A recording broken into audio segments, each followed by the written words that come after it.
Earlier today Adam22 announced that No Jumper is going broke. They're selling their facility, downsizing the company. And I'm a No Jumper employee, so a lot of you guys was asking me, Flo, we need your take on this, so I'm going to try to make sense out of all of this for you guys. So let's get straight into the video. So there's something that I've been hiding from you guys. No Jumper is going broke. How could we be going broke? Well, let's start here. We expanded too much during COVID at just about the exact moment that our Reven news streams all took a hit. We hired a whole bunch of editors and other employees, and we bought a huge office building that cost us almost $4 million, thinking that the growth that we were experiencing during the pandemic was going to continue, and unfortunately, that did not happen. This the price of doing business. You're going to take risk and gamble, and some gambles don't work out, but when you look back, the gamble wasn't a dumb gamble, it was a gamble that actually made sense. No Jumper was doing something that no other hip-hop adjacent channels were doing. Every show on the network was doing like 300 to 200,000 views, literally every show. This is, at the end of the day, these are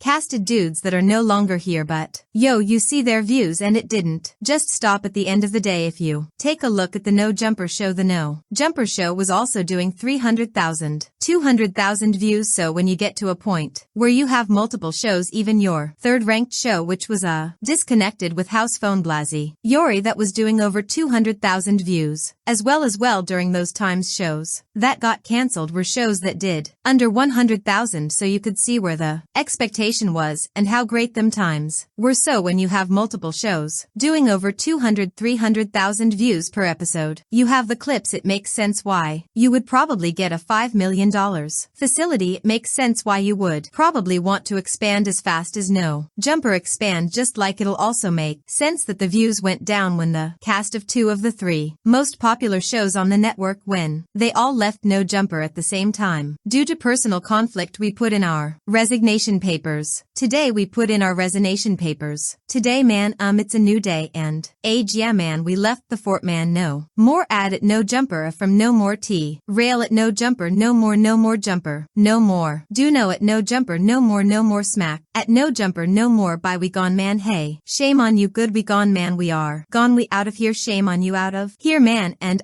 me personally crazy. Right, all this __ told you. See you. Me personally, I feel amazing, man. Yes sir, man. Clap it up for my boy, man. Yeah, no, clap it up for everybody in here, bro. Have it up for you too, bro. And I gotta since he's here too, I got to salute my brother T, bro. Essentially, that was the beginning of where we're currently at, making the announcement that No Jumper's going broke. When you buy the $5 million facility, when you invest certain things into the facility, because the outpour of content is up here, because you have like multiple hosts, the fans care about you, have multiple shows that are hit shows, you have the news that's going live every day, you have something, that's producing high volume content, that's producing really well, but once you take out all the host and you take out a huge chunk of the shows, and you can't really produce that much content anymore, then you start to realize where the losses is coming in. Our YouTube numbers, which had doubled or even tripled, gradually returned to normal. Our Snapchat and Facebook numbers, which had exploded during COVID, sometimes even hitting 6 figures a month, shrank by about 80% or more. Our Patreon, which was absolutely killing it for a year or two when we were doing uncensored aka nude interviews with Upand coming superstars like Kazumi and Sky Bree, fell off quite a bit with the launch of Plug Talk and a decreased interest in seeing us interview stars. In addition to that, you might recall that the channel took quite a hit when approximately 8 of our hosts left the platform in March of 2023, although we've definitely largely recovered and managed to build up a very healthy roster of talent since then. That certainly took a toll on our business for a while as well. The host leaving was a big deal, but it's the way they left that was a bigger deal. They left like it was tumultuous times, right? They were sort of pitting himself against No Jumper because they left, because Ad felt like he was betrayed by Adam. Ad felt like Adam, I guess, texting Lush and Josh that Ad only has 4 jokes that he wanted to remove Ad from off the show without talking to Ad first. And then Lush essentially spilled the beans in the ORD, and the fans knew about it before Ad, so Ad felt like, how for the fans knowing that I'm being fired from this particular show before I knew I was being fired was wrong, so he left. So when he left essentially on the terms of No Jumper did me wrong. So once you leave on those terms, you know what that does that force the fans to say you got to pick a side, so you see no jumper lost like 20,000+, you know, subscribers within the first like week. When the 8 host left, you know, you seen views tank, you seen dislikes go up. So when they leave, a lot of those fans who left the 20,000, those were very active watchers and subscribers. So once they leave, yes, some may come back, but some may never resubscribe, so you have to take that loss. And I feel like, yeah, you know, the hosts leaving is one thing, but how they left was the bigger story. And me and Adam, we done bumped heads a million times, but every time I'm say, hey, bro, you my brother, I'm looking at like a brother, right? You're my brother. If you wrong, I'm going tell you wrong. If I'm wrong, tell me I'm wrong. It's a revolving door, it's not one-sided. And a lot of times, like, I know for me personally, I know it just felt one-sided. It's like, yeah, you could tell us when we wrong, but when you wrong, it's like I ain't got to say no, it's not, I'm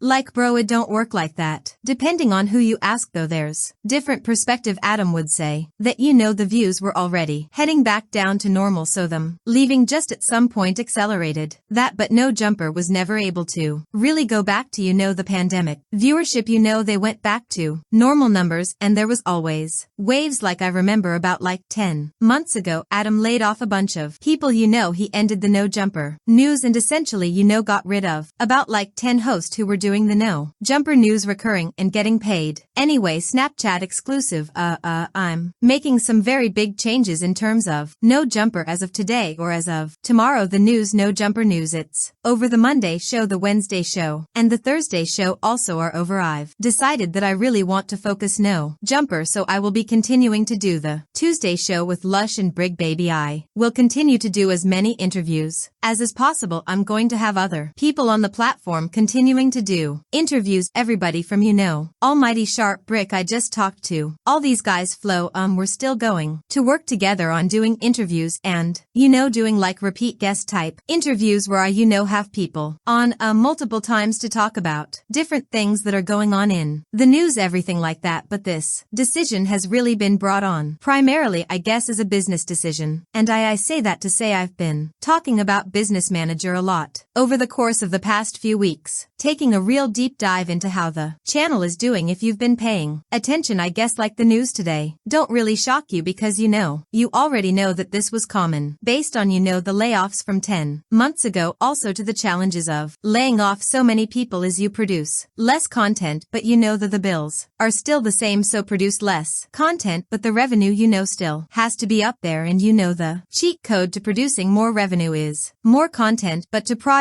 more content, you need to hire more hosts, but you have to pay those hosts. So essentially you have to find a balance to where you hire the right amount of hosts that can produce, you know, enough views with the content they're putting out to bring in a revenue needed, right? You know, and so far it looks like Adam hasn't found that particular balance within itself, which is why the downsizing is currently going on now. Another challenge is the no jumper Instagram. All that stuff hurt the business, but we were still solidly profitable. That is until the last few months, where we experienced two major L's that we never could have seen coming. First, we lost the no jumper Instagram after almost 10 years of building it up, and essentially no strikes on our account. We got taken down one day, and we still have absolutely no idea why we've had no luck getting it back, despite being in contact with what seems like every Instagram recovery guy on the face of the planet. We were bringing in a very solid amount of cash monthly that was keeping us afloat via selling sponsored posts on the account, and that mostly vanished overnight. And while we've been growing the new no jumper law account up ever since, and managing to sell sponsored collab post using my Instagram and the no jumper law account, DM or email if interested, we aren't making anywhere near as much from Instagram now. Side note, if you're a Meta rep, please DM me. I would love to speak to anyone who could help with this. The no jumper Instagram mystery is one of the biggest mysteries on the internet right now, bro. So no jumper got his Instagram taken away. Now I'm part of the social media team, so I can tell you, no jumper never had a strike. Things don't get taken down. We had no copyright violations, nothing at all. Everything was still up and perfectly running fine. But then one day the Instagram goes away. Now there's a lot of things that could attribute to it, right? As you guys know, you know, like the unlocked guy who was doing the Instagram recovery team, he did an interview on no jumper. Him and Adam got into it. You know, he threatened to take away the Instagram, but then the feds picked them up. So we thought,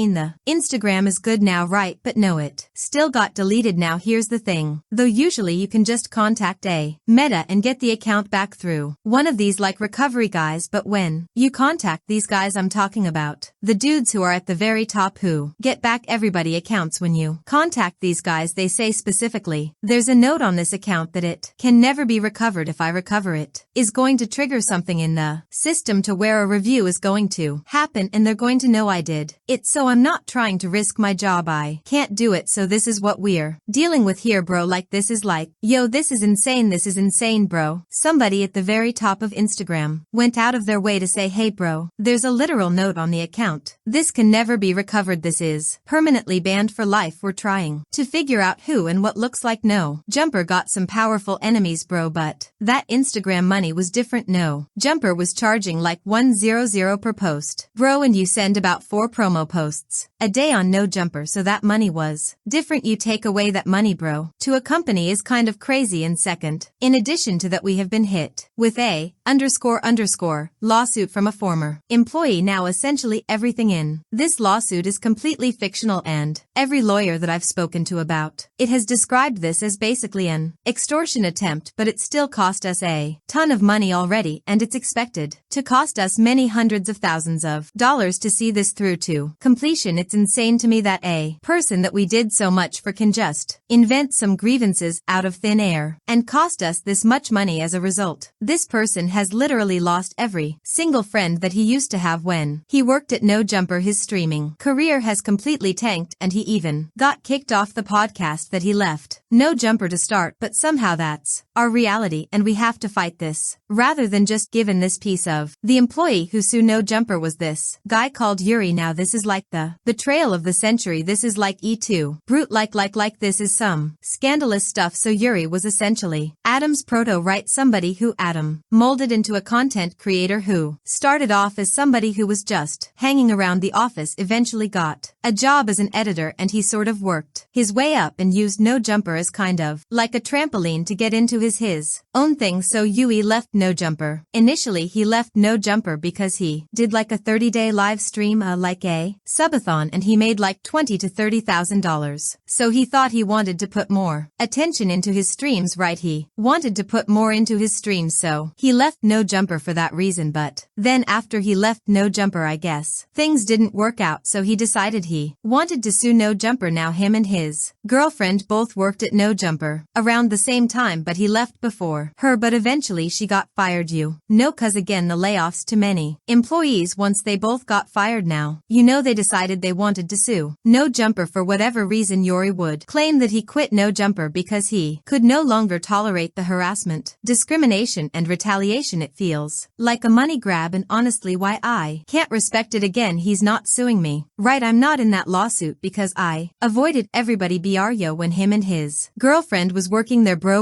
If I'm in the room with other people and she's there and they left, I'm leaving the room too. I'm not staying in no room alone with a woman in this industry, bro. Not happen. I'm protecting myself, feel me? But it's not just her, cause she's always been kind. It was with all women, so I protected myself, so I'm not in this lawsuit, right? I'll make sure to have very limited in like interaction with most people, alright? So I'm not here, but this to me is a money grab. They probably won't win anything, you know, but having to spend money on lawyers and drag this out is not something you really want to do in this climate, right? Especially when business is not the most profitable at the moment. But you know, No Jumper has also, you know, admitted they also have had to deal with other lawsuits in the past, you know, when they did indeed have the Instagram, you know, and they would repost certain things. Ambulance chasers would claim that this was their content. They want to sue No Jumper for reposting it. It was just a whole mess, alright? So right now, I don't feel like No Jumper is currently in a bad space. I feel like downsides in the office will definitely help. Downsides in the cast, right? Keeping you know a core group producing the content. You feel me? And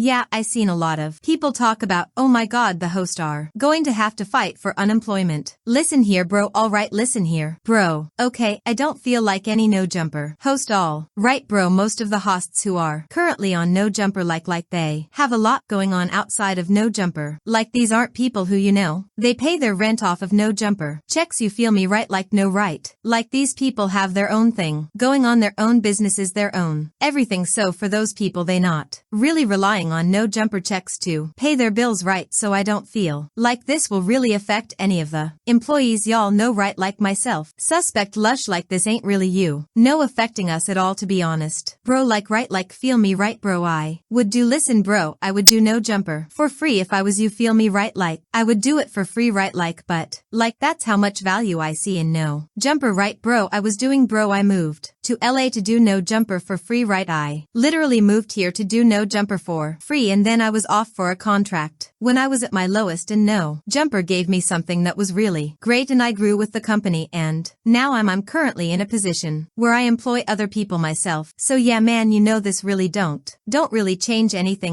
will still be there I'll still be there you feel me rather it's I'm being paid $500K a year or I'm being paid dollars a year you feel me I'm here you feel me you know those my guys I'm rocking out man but y'all let me know in the comment section what do you guys think about this all right how do you guys think no jumper got here okay